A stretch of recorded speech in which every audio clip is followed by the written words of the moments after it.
Hi you guys, it's Asia Marquet here, Lemon Creation, and today I have for you very colorful page in my art journal.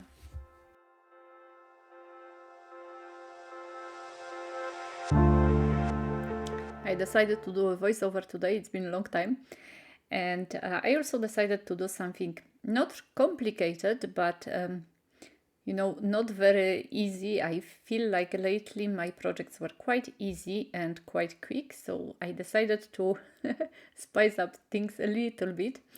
And I am using my Distress Oxide sprays. I really like them because they have this chalky finish, which is super cool, and they are so bright also.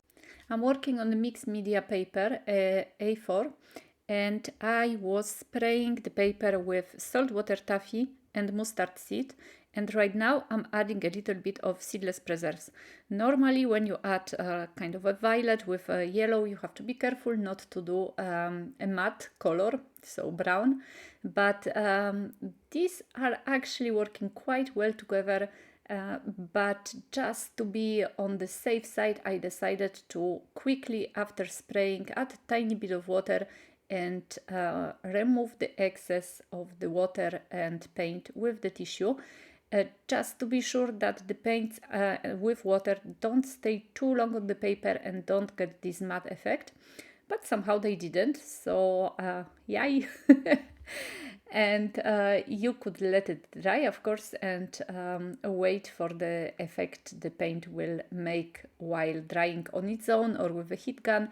But as I mentioned, I tried a little bit to control the colors, and that's why I am dabbing it off quite quickly because I was not sure if I'm not gonna get too much of the brown color, and that's what I didn't want to do. I know that when I'm using, for example, Lindy sprays, and if I mix yellow with purple, then you get really this muddy color if you do not just control the paints. Sorry, and so I was not sure how that is gonna look and how the oxides are gonna react, but because they are oxide, I believe they reacted really nicely with the all the paints together, and I got these beautiful colors. I am taking my hexagonal stencil. I twisted the page, or not twisted, I turned the page, and I decided to to draw the shapes at the back of the page, because first of all, like that, I'm not overthinking, oh, which color it's or which part of the paper is looking nicer. So it's kind of an element of surprise if I'm doing it like that. And I also was not sure if I'm gonna cut it very well. So if you do it on the back of the paper, you are sure that you're not gonna get the pencil, visible if you do not cut them very well. I was actually thinking also that I'm gonna cut some of them a little bit bigger, so that's why I also did that. So I said if I cut them a little bit bigger like that, I don't have to worry about the pencil being visible. But finally I actually didn't do that. I just cut them to the size like you see here, and they look quite beautifully or beautiful after. So those are my hexagonal tiles, and just so they look much better on the page, it's a very good idea to do that. So to just ink the edges, I'm using permanent archival ink, so like that I have no surprises later on.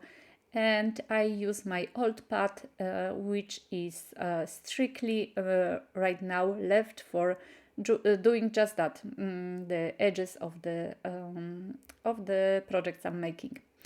The edges, for example, of ATC cards, I have this really old pad which is still working, but because I use it sometimes, I just take the pad and I apply the pad straight on the, or ink straight on the papers. It's kind of, not in a very good state. It's not gonna be used anymore for stamping, just for shadowing basically. And what I'm gonna do is just add a little bit of stamping on the page. So I have this nice background full of stamps, and on the background I am gonna glue later on these tiles.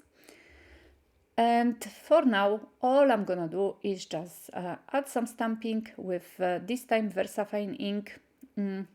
My pages in this journal, they are a little bit on the yellowish side, and I'm thinking also that my VersaFine is running a little bit low if it comes to ink, and I didn't get super crispy images, which I would like, and maybe it would have been better if I use my new Archival ink stamping pad or ink pad, but VersaFine, as I keep on repeating, it's much nicer to do stamping because it's much kind of, I don't know, clearer, crisper on the page.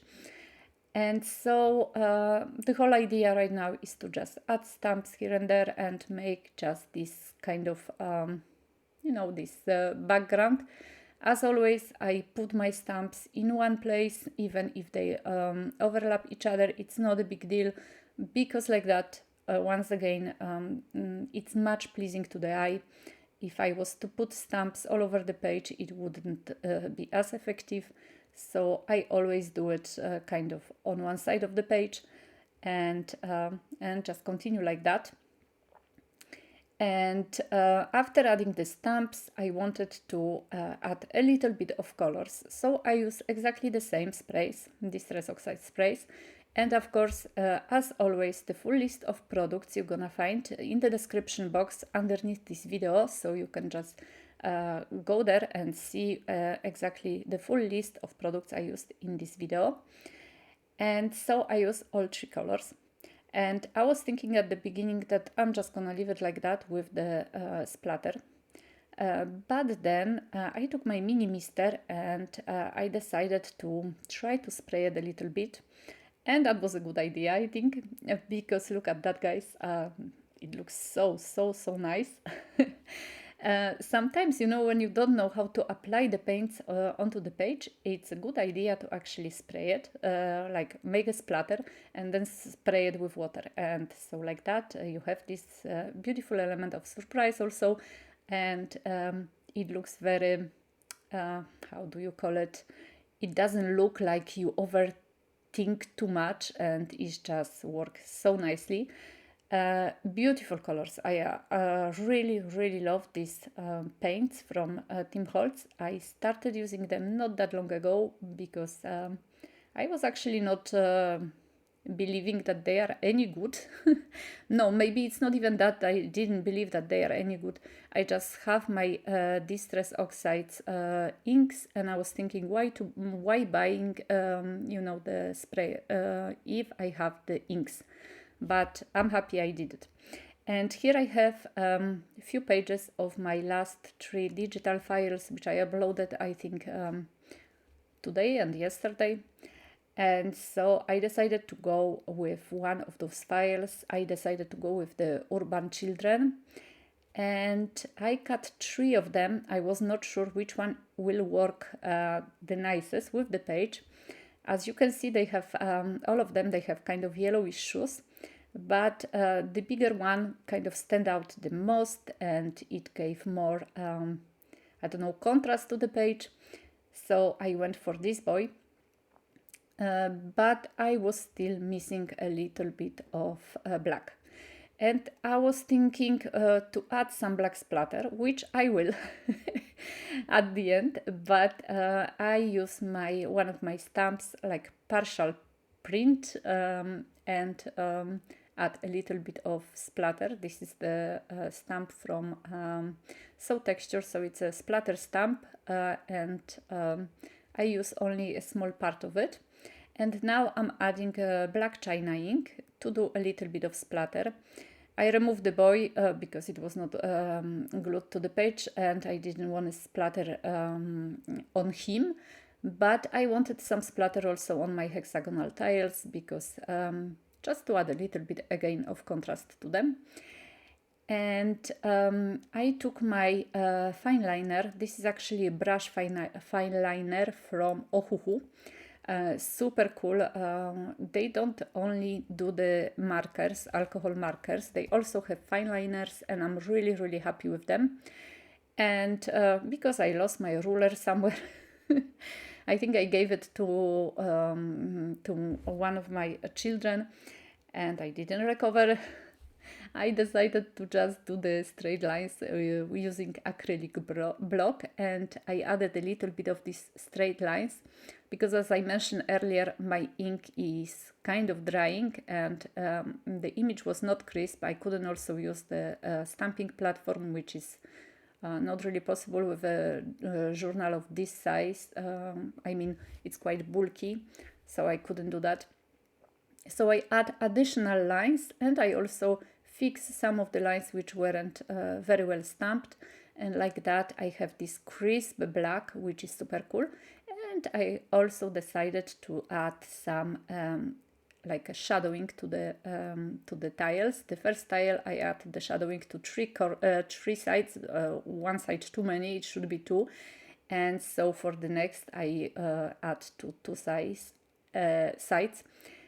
I could have done that also with the like a watercolor black pencil, for example, Stabilo All pencil, but at the same time you would have to add some watercolor, and the water actually, to reactivate the pencil, and like that the water would activate with the paints on the page, and that's what I didn't want. So this is the reason why I choose the brush, the Fineliner. And because of course my tiles are a little bit erased if it comes to the page. In some parts of this boy I am adhering to the page. I used 3D foam or foam tape, and in the other parts which are actually lying straight on the tiles. So like that all the elements are nicely leveled. And I'm gonna be using Very Sassy Words from my book, and I cut 1 centimeter in half.